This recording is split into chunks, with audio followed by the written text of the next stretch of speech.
Speaker, I'd like to begin my remarks today by paying tribute to the 40,000 New Zealanders who, through no fault of their own, found themselves joining the unemployment benefit ranks last year. 40,000 extra New Zealanders, real people who previously had real jobs. They have real families, real homes, real mortgages. Too often in this House, when we talk about unemployment, we talk about numbers. And we talk about numbers, and we saw that with John Key last year, where he said that he was happy with the increase in unemployment last year given the economic conditions. I don't think anybody should ever be happy with an increase in unemployment. And I want to pay tribute to those 40,000 New Zealanders for the work that they have done and for the work that they are doing to try and get themselves back into work. I want to pick up a point that Jo Goodhue said before. She talked about the fact that those who can work should work. Well, the news is that they can work and they should work, but there are no jobs for them. If there were jobs for them, they would be working. 3,000 people lined up outside a Countdown supermarket to apply for 150 jobs. 3,000 people want to work and those 150 jobs. And this national government is looking down on the people who are unemployed and telling them they need to lift their game. It is doing nothing to create the type of environment where there are real jobs for them to get into. It's all very well to say that those who can work should work, but if there are no jobs, then they have no choice. And this is the national government talks a lot about choice. There are no choices for people who are on the unemployment benefit if there are no jobs for them to go to. And so what is this government doing about creating jobs? It's doing very, very little. I also want to pay acknowledgement to those elderly people who have found their home help cut in the past year. For those people who previously undertook night classes who have found that they have been taken away from them. To the low-income earners who found that their tax cuts promised to them at the last election were taken away by the national government last year.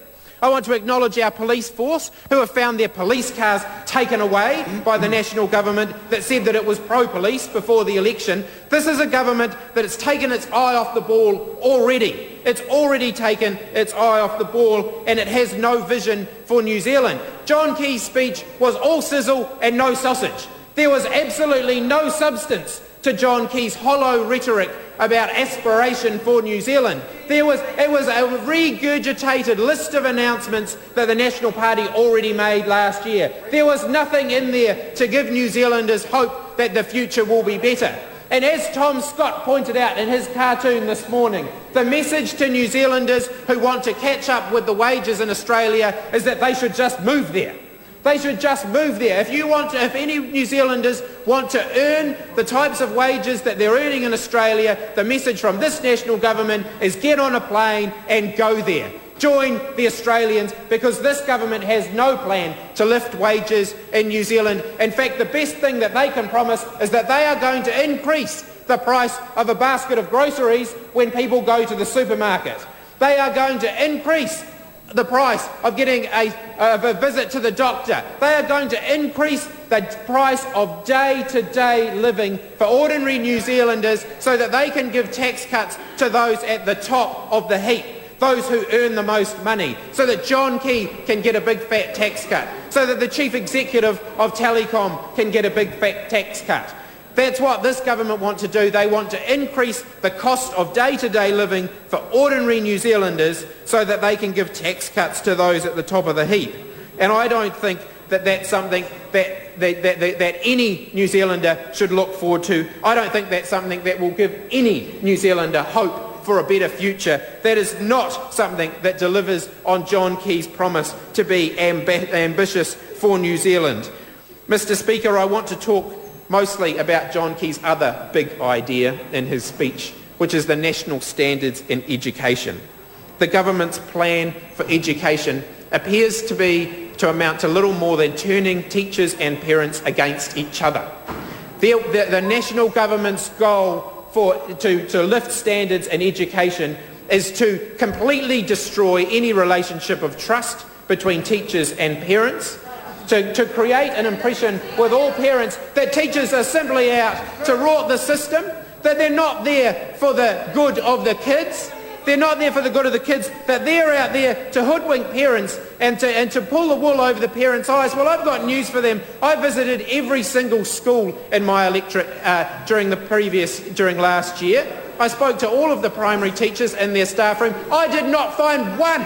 I did not find a single teacher, having visited every primary school in my electorate, who thinks that national standards is a good idea. Every single teacher that I spoke to thinks it's a bad idea and it will actually lead to worse outcomes for the kids, because ultimately that's what this should be about. It should be about what is best for the kids, not what sounds best on a bumper sticker, which is all the government really care about when they're talking about national standards. They don't really care about the research. What does the research, the evidence, what does the evidence say about what works? People like John Hattie, who John Key used to hold up as a shining example. He used to say, I listened to John Hattie. John Hattie thinks that the national standards policy is a bad idea. He thinks it's a bad idea, badly implemented. Anne Tolley's shaking her head. She clearly hasn't been listening. This is a government that doesn't listen to the experts, because Anne Tolley's superior knowledge of all matters to do with education is far more beneficial, apparently, according to this national government, than the evidence put together through tested examples, through tried and true examples, through careful research. I know that there are kids in our schools who need to do better, absolutely, and we have to focus on them, and we need to focus on the quality of teaching. We need to focus on putting more resources into the kids who aren't doing very well. But as my colleague Kelvin Davis has said so many times before, weighing the pig over and over and over again will not make the pig fatter.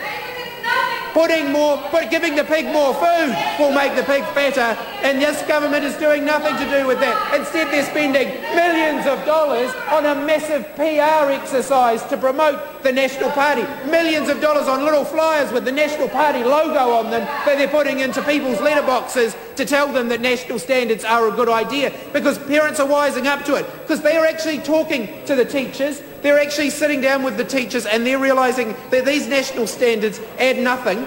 They don't actually improve the quality of education. They don't tell them anything that a good sit down and a discussion with their kid's teacher could tell them already. In fact, what they do is they narrow the scope of what kids will be focused on and what kids will be learning in school. The self-paced learning will be gone. It's a one-size-fits-all model that's designed to drive out creativity and innovation from our schools. It's designed on the assumption that every kid learns at the same rate, which we know they don't. All the evidence tells us that different kids learn at different rates, and yet the government is turning its back on all of that evidence.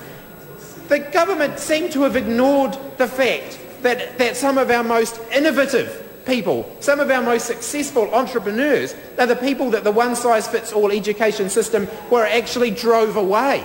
A lot of our most innovative people didn't actually make it through the education system because it was such a one-size-fits-all education system.